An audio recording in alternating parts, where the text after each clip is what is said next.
Hello friends, મારી channel easy way to learn and teach with Jeets માં હું જીતેન્દ્ર પટેલ આપ સૌનું હાર્દિક સ્વાગત કરું છું. મિત્રો, આજના એપિસોડમાં આપણે વાત કરીશું ધોરણ 10 વિજ્ઞાન, જેનું પ્રકરણ નંબર 12 વિદ્યુત, અંગ્રેજીમાં જેને આપણે ઇલેક્ટ્રિસિટી તરીકે ઓળખીએ છીએ. મિત્રો, અત્યાર સુધીની સફરમાં આપણે આ પ્રકરણના 1 થી 7 ભાગ ભણી ગયા છે, જેમાં કેટલાક પ્રયોગો પણ સામેલ છે. એમાં 3 જેટલા એપિસોડમાં આપણે જુદા જુદા પ્રકારના પ્રયોગોની પણ ચર્ચા કરી છે. ભાગ નંબર 7 ની અંદર આપણે અવરોધ કોને કહેવાય, ઓહમના નિયમના પ્રયોગો, એના તારણોની ચર્ચા કરી હતી. મિત્રો, આજે આપણે જોઈશું ભાગ નંબર 8. આજના ભાગની અંદર આપણે જોઈશું કે અવરોધને આધારે વાહકના પ્રકાર કયા કયા પડે છે, એ ઉપરાંત અવરોધનું મૂલ્ય કઈ કઈ બાબત પર આધાર રાખે છે, અવરોધકતા શું છે અને અવરોધને લગતા કેટલાક દાખલાની ચર્ચા કરીશું. તો ચાલો મિત્રો, સૌપ્રથમ આપણે વાહકના પ્રકારોની ચર્ચા કરીએ. મિત્રો, વાહકના પ્રકારો જે છે એ 3 પ્રકારના વાહકો છે. એક છે સુવાહક, અથવા એને કહીશું વાહક. બીજું લઈએ આપણે મંદવાહક અને ત્રીજું લઈએ અવાહક. હવે મિત્રો, તમને એમ થશે કે વાહકના આવા પ્રકારો કઈ રીતે પડે છે? તો મિત્રો, વાહકના આ પ્રકારો અવરોધની રીતે પડે છે. હવે આપણે અવરોધને સમજીએ. એ તો આપણે ઓલરેડી સમજી જ ગયા છે, બરાબર ને? કે અવરોધ એટલે ઇલેક્ટ્રોનની ગતિને અવરોધે. બરાબર. જો સામાન્ય રીતે માની લો કે આ આપણી પાસે એક વાહક છે. હવે આ વાહકની અંદર એના જુદા જુદા પ્રકારના પરમાણુઓ છે. આ બધા એના પરમાણુઓ છે. હવે આની અંદર ઇલેક્ટ્રોનનો પ્રવાહ વહે. જો ઇલેક્ટ્રોન આ રીતે અંદર ગતિ કરે, એટલે વાહકની અંદર ઇલેક્ટ્રોન ગતિ કરે, તો ગતિ કરતા ઇલેક્ટ્રોન વિદ્યુત પ્રવાહનું નિર્માણ કરે. જો વિદ્યુત પ્રવાહનું નિર્માણ વધારે થાય, એનો અર્થ કે ઇલેક્ટ્રોન ઝડપથી ગતિ કરે છે. જો આની અંદર ઇલેક્ટ્રોન ધીમે ધીમે પસાર થાય, બરાબર, તો વિદ્યુત પ્રવાહનું નિર્માણ ઓછું થાય છે. અને જો ઇલેક્ટ્રોન આની અંદરથી પસાર થઈ શકતા નથી, તો વિદ્યુત પ્રવાહનું નિર્માણ થઈ શકતું નથી. હવે આ જે ઇલેક્ટ્રોનની જે સ્પીડ છે, ગતિ છે, એ આ કોઈ પણ પદાર્થ છે, એ પદાર્થના જે પરમાણુઓ છે, એ પરમાણુઓ વડે આ ઇલેક્ટ્રોનનું જે આકર્ષણ છે એના ઉપર ડિપેન્ડ કરે છે. જો આ ઇલેક્ટ્રોન આ પરમાણુઓ છે એ ઇલેક્ટ્રોનને વધુ આકર્ષે, તો આ ઇલેક્ટ્રોન પરમાણુ સાથે આકર્ષાઈને એની અંદર જ રહે, આગળ વધી શકતા નથી. બરાબર. આવું આપણને પાઠ્યપુસ્તકમાં પણ સમજાવેલું છે. તમે એને ધ્યાનથી વાંચો તો પણ આપણને સમજ પડી જાય. એટલે ઇલેક્ટ્રોનની ગતિ જે છે એ પદાર્થમાં રહેલા પરમાણુઓના આકર્ષણ પર ડિપેન્ડ કરે છે. જો આકર્ષણ ઓછું હશે તો ઇલેક્ટ્રોન ફટાફટ પસાર થઈ જશે. આકર્ષણ વધારે હશે તો ઇલેક્ટ્રોનને પસાર થતા વાર લાગશે. બરાબર છે. અને એને જ આધારે પદાર્થના 3 પ્રકાર આપણે જોઈ શકીએ છીએ કે સુવાહક, મંદવાહક અને અવાહક. હવે જો વાહકની અંદર એનો અવરોધ ઓછો હોય, અવરોધ એટલે ઇલેક્ટ્રોનની ગતિને અટકાવે. જો વાહક તારનો અવરોધ ઓછો હોય તો ઇલેક્ટ્રોન એકદમ ફટાફટ પસાર થઈ જાય. તો આવા પદાર્થને આપણે સુવાહક અથવા તો વાહક તરીકે ઓળખીશું. હવે આપણી પાસે માની લો કે આ એક કોપર ધાતુ છે અને કોપર ધાતુનો સળિયો છે અને એટલી જ લંબાઈ અને એટલી જ ત્રિજ્યા વાળો આપણી પાસે બીજો એક નિક્રોમ ધાતુનો તાર છે. તો આ બેની સરખામણીમાં આપણે જોઈએ તો સમાન પરિમાણ ધરાવતા, પરિમાણ એટલે લંબાઈ, એની ત્રિજ્યા, બરાબર, આ એના પરિમાણ છે. તો સમાન પરિમાણ ધરાવતા કોપર અને નિક્રોમ આ બે તાર છે. આની અંદર કોપરનો અવરોધ ઓછો છે, જ્યારે નિક્રોમનો અવરોધ વધારે છે. કોપરનો અવરોધ ઓછો હોવાથી એમાંથી ઇલેક્ટ્રોન ફટાફટ પસાર થઈ શકે છે, જ્યારે નિક્રોમનો અવરોધ વધારે હોવાથી ઇલેક્ટ્રોન ફટાફટ પસાર થઈ શકતા નથી. ઇલેક્ટ્રોન ફટાફટ પસાર થઈ શકે એટલે આ વાહક છે અને એની કમ્પેરિઝનમાં એની સરખામણીમાં આમાંથી ઇલેક્ટ્રોન ધીમે ધીમે પસાર થાય જેથી તે મંદ વાહક છે. એ સમાન પરિમાણ ધરાવતા બે પદાર્થોમાં જેનો અવરોધ ઓછો હોય તે સુવાહક અને જેનો અવરોધ વધારે હોય તે મંદ વાહક તરીકે ઓળખાય છે. જો કોઈ પણ પદાર્થનો અવરોધ એટલો બધો વધારે હોય કે ઇલેક્ટ્રોન એમાંથી પસાર થઈ શકતા નથી તો તેને આપણે અવાહક તરીકે ઓળખીએ છીએ. એટલે વાહક અથવા તો પદાર્થ જે છે એ પદાર્થના ત્રણ પ્રકારો આપણે પાડી શકીએ કે સુવાહક, મંદવાહક અને અવાહક. દાખલા તરીકે આ લાકડું છે તો લાકડાનો અવરોધ ખૂબ જ વધારે હોવાથી અહીંથી ઇલેક્ટ્રોન પસાર કરીએ તો એમાંથી પસાર થઈને આગળ જઈ શકતા નથી, જેથી લાકડું જે છે એ વિદ્યુતનું અવાહક છે. પ્લાસ્ટિક, રબર આ બધા વિદ્યુતના અવાહક છે.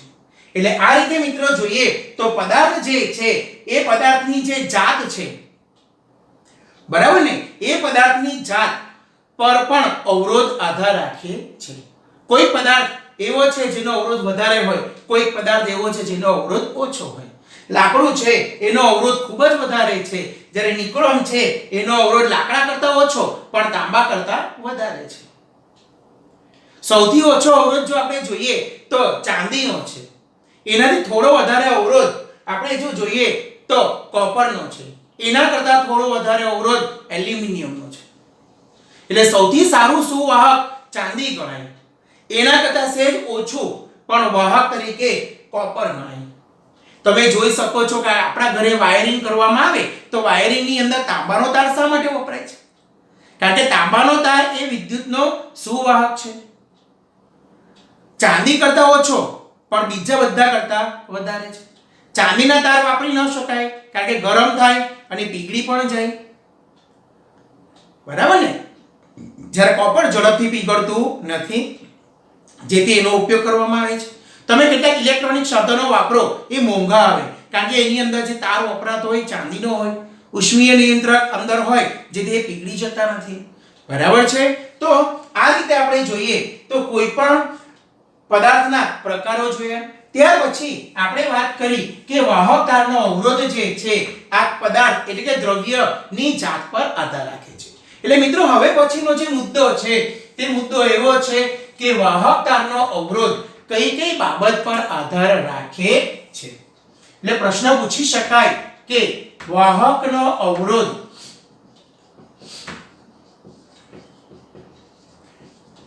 કઈ કઈ બાબતો પર આધાર રાખે છે. તો મિત્રો પહેલી જ આપણે વાત કરી કે વાહક તારનો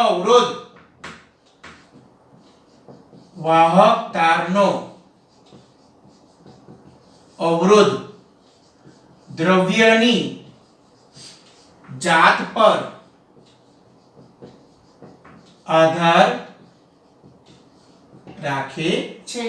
વાહક તારનો અવરોધ દ્રવ્યની જાત પર આધાર રાખે છે.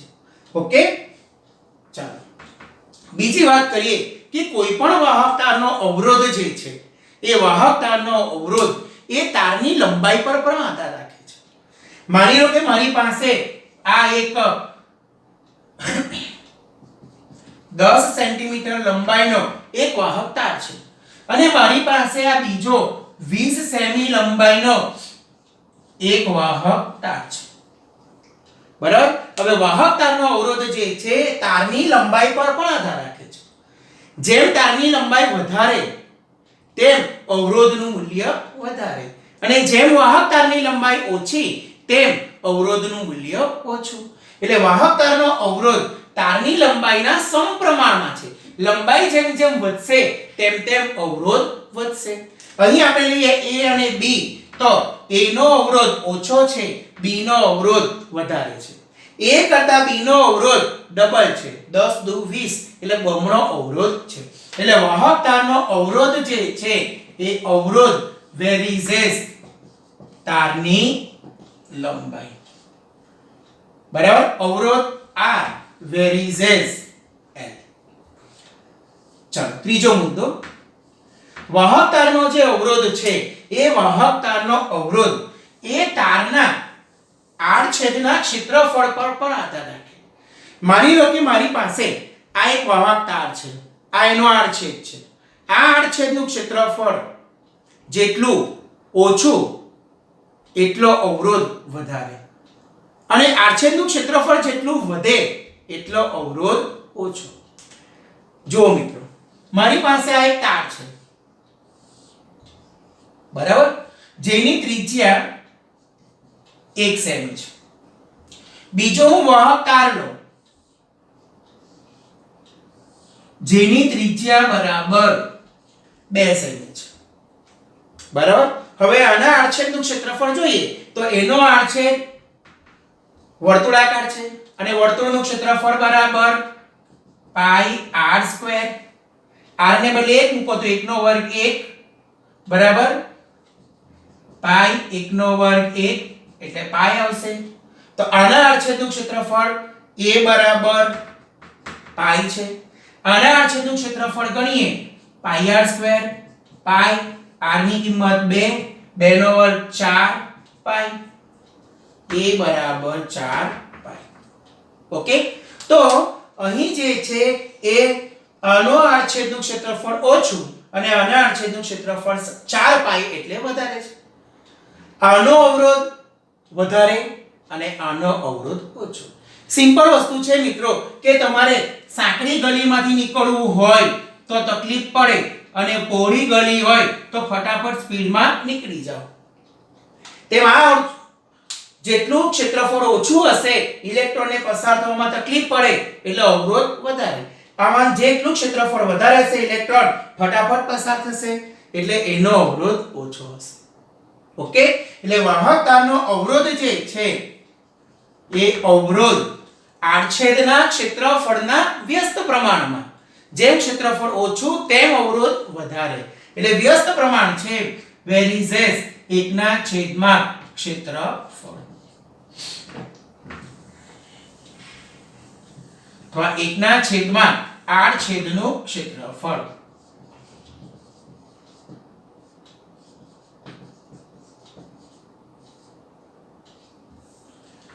ઓકે મિત્રો, એટલે અવરોધ r વેરીઝેસ 1 ક્ષેત્રફળ એટલે એરિયા તો 1/a. એટલે વાહક તારનો અવરોધ જે છે એ આ ત્રણ બાબતો ઉપર આધાર રાખે છે એમ આપણે કહી શકીએ. હવે મિત્રો આપણી પાસે જે આ બે સમીકરણ મળ્યા r વેરીઝેસ l અને r વેરીઝેસ l 1/a, આ પરિણામ 1 અને 2 આપણે બંનેને ભેગા કરીએ તો પરિણામ 1 અને 2 પરથી r વેરીઝેસ l upon a, એટલે r વેરીઝેસ l upon a છે. વેરીઝેસ કાઢીને બરાબર મૂકો તો r બરાબર, હવે જ્યારે વેરીઝેસ કાઢો સપ્રમાણતા નો અચળાંક મૂકવો પડે. એટલે જો તમે અહીં વેરીઝેસ કાઢીને બરાબર મૂકો તો આપણે કોઈ અચળાંક મૂકવો પડે અને અચળાંક તરીકે અહીં મૂકવામાં આવે છે રો. મિત્રો અહીં સંજ્ઞા આ જે છે એ રો બોલાય છે, p નથી પણ શું છે રો.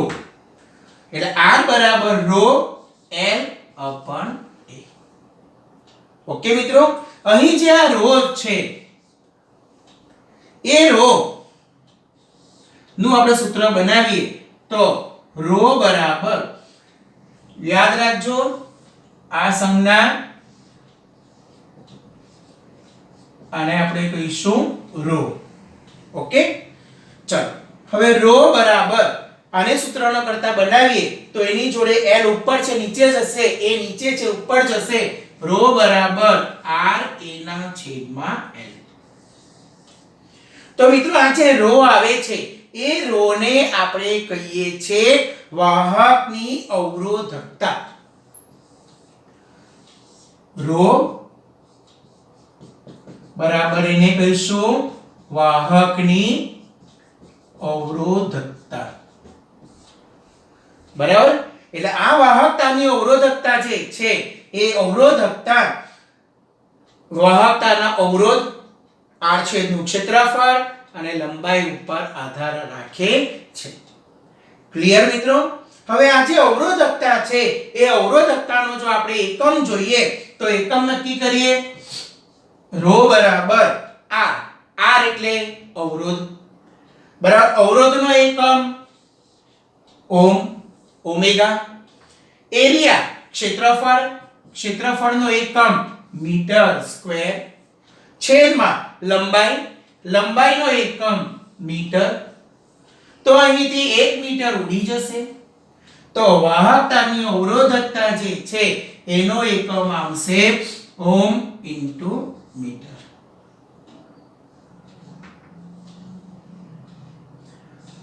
બરાબર. વાહકતાની અવરોધકતા જે છે એ અવરોધકતાનો એકમ આવશે ઓમ ઇન્ટુ મીટર. મિત્રો વાહકતાની અવરોધકતા જેટલી વધારે હશે એટલો એ વાહકતા જે હશે એ મંદ વાહક હશે. આ વાહકતાની અવરોધકતા જેટલી ઓછી હશે તેટલો વાહક સુવાહક હશે. ચાંદીની અવરોધકતા એકદમ ઓછી છે. તાંબાની અવરોધકતા ચાંદી કરતા થોડી વધારે છે. જ્યારે આપણે જો જોઈએ લાકડું તો લાકડાની અવરોધકતા એકદમ વધારે છે.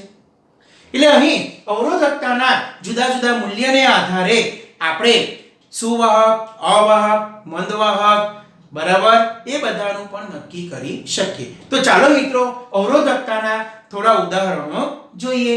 બોર્ડ પર કેટલાક વાહક, મિશ્ર ધાતુ અને અવાહક એના ઉદાહરણ અને એની અવરોધકતા લખેલી છે. તમે જુઓ કે વાહકતા તરીકે આપણે ચાંદી લઈએ તો દ્રવ્ય તરીકે લઈએ ચાંદી બરાબર છે તો એની અવરોધકતા 1.16 × 10⁻8 ઓમેગા * મીટર. તાંબુ છે એની અવરોધકતા 1.62 × 10⁻8 ઓમેગા * મીટર. એલ્યુમિનિયમ જે છે એનું જે છે અવરોધકતા 2.67 × 10⁻8 ઓમેગા * મીટર. લોખંડ 10.0 × 10⁻8. મેંગેનીઝ 1.84 × 10⁻6. જ્યારે મિશ્ર ધાતુ તરીકે આપણે લઈએ તો કોન્સ્ટન્ટન મિશ્ર ધાતુ છે જે કોપર અને નિકલની મિશ્ર ધાતુ છે એની અવરોધકતા 49 × 10⁻6 અને મેંગેનીઝ જે છે એની અવરોધકતા 44 × 10⁻6. મેંગેનીઝ જે છે એ કોપર, મેંગેનીઝ અને નિકલની મિશ્ર ધાતુ છે. જ્યારે નિક્રોમ એટલે નિકલ, ક્રોમિયમ, મેંગેનીઝ અને આયર્નની મિશ્ર ધાતુ છે એની અવરોધકતા 100 × 10⁻6 છે.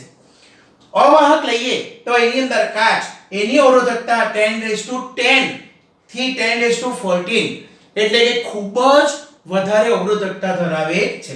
હીરો છે એ 10⁻12 થી 10⁻13 અને સૂકો કાગળ છે 10⁻12 ના ક્રમની અવરોધકતા ધરાવે છે. એટલે આમ જોઈએ તો અવાહકની અવરોધકતા ખૂબ જ વધારે છે. બરાબર. જ્યારે વાહક અને મિશ્ર ધાતુ, વાહક એટલે ધાતુઓ, આપણે યાદ રાખીશું કે વાહક એટલે ધાતુઓ.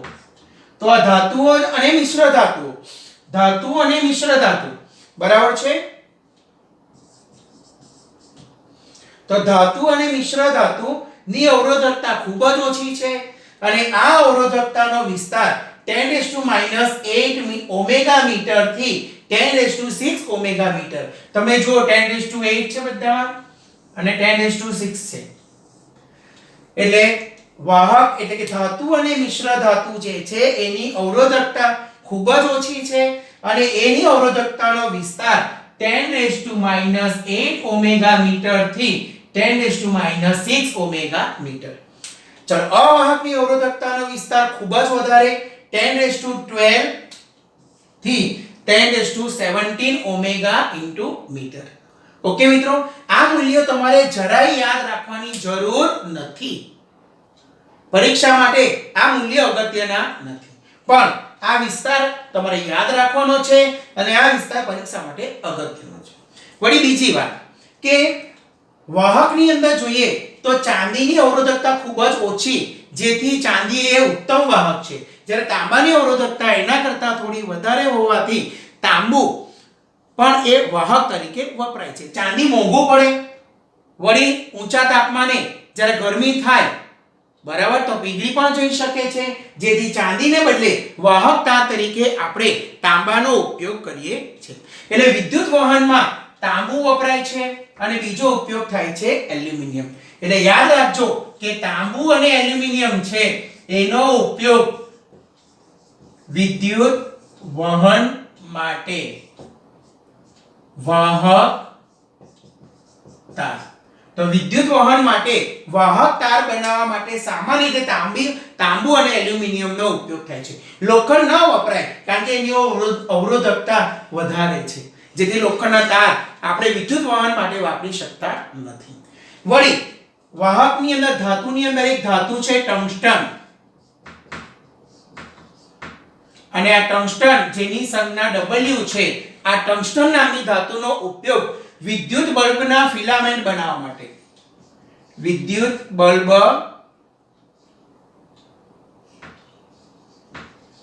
ના ફિલામેન્ટ,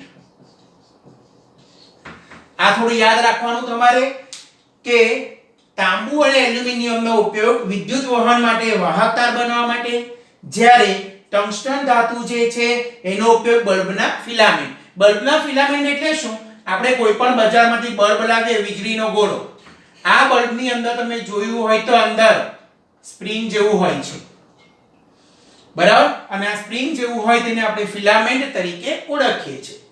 મિશ્ર ધાતુની વાત કરીએ તો ધાતુ અને મિશ્ર ધાતુ સામાન્ય રીતે જ્યારે તમે વિદ્યુત પ્રવાહ પસાર કરો, વિદ્યુતનું વહન થાય, ત્યારે ઊંચા તાપમાને ધાતુઓ કેટલીક વખત ઓક્સિડાઇઝ થઈ જતી હોય છે. ખૂબ વધારે ગરમી થતી હોય તો એનું ઓક્સિડેશન થઈ જાય અને ધાતુના ઓક્સાઇડ બને છે. પરંતુ મિશ્ર ધાતુઓ જે છે એ ઊંચા તાપમાને ઓક્સિડાઇઝ થતી નથી. એટલે ઊંચા તાપમાને મિશ્ર ધાતુનું ઓક્સિડેશન થતું નથી, જેથી ઊંચા તાપમાને વાપરવાના જે સાધનો હોય, ગરમી ઉત્પન્ન કરવા માટેના જે સાધનો હોય, એવા સાધનોમાં ધાતુને બદલે મિશ્ર ધાતુનો ઉપયોગ થાય છે. ખાસ કરીને તમે જુઓ કે ઉષ્મીય સાધનો એટલે વિદ્યુત ઊર્જાનું ઉષ્મા ઊર્જામાં રૂપાંતર કરતા સાધનો, એને આપણે શું કહીએ છીએ? વિદ્યુત ઉષ્મીય સાધનો. વિદ્યુત ઉષ્મીય સાધનો, બરાબર. દાખલા તરીકે હીટર, ઓવન, ગીઝર, રૂમ ગરમ કરવા માટેનું હીટર, પાણી ગરમ કરવા માટેનું હીટર, ઓવન, ખોરાક ગરમ કરવા માટે ગીઝર, કપડાં ઇસ્ત્રી કરવા માટેની ઇસ્ત્રી, આ બધા વિદ્યુત ઉષ્મીય સાધનો છે. અને આ વિદ્યુત ઉષ્મીય સાધનોની બનાવટમાં મિશ્ર ધાતુ તરીકે નિક્રોમનો ઉપયોગ કરવામાં આવે છે. કોષ્ટક અગત્યનું નથી, પણ આ બધા પ્રશ્નો જે હું બોલું છું એ એટલા જ અગત્યના છે. તમે નોંધ કરો ત્યારે બી આ પ્રશ્નોની નોંધ કરી લેવાની કે તાંબુ અને એલ્યુમિનિયમનો ઉપયોગ શું થાય છે. વાહક તરીકે ટંગસ્ટન છે, તો ટંગસ્ટનનો ઉપયોગ ક્યાં થાય છે? તો વિદ્યુત બલ્બના ફિલામેન્ટ બનાવવા માટે કોનો ઉપયોગ થાય છે? મિશ્ર ધાતુનો ઉપયોગ શા માટે વિદ્યુત ઉષ્મીય સાધનોમાં કરવામાં આવે છે? કારણ કે ઊંચા તાપમાન ઓક્સિડાઇઝ થતી નથી.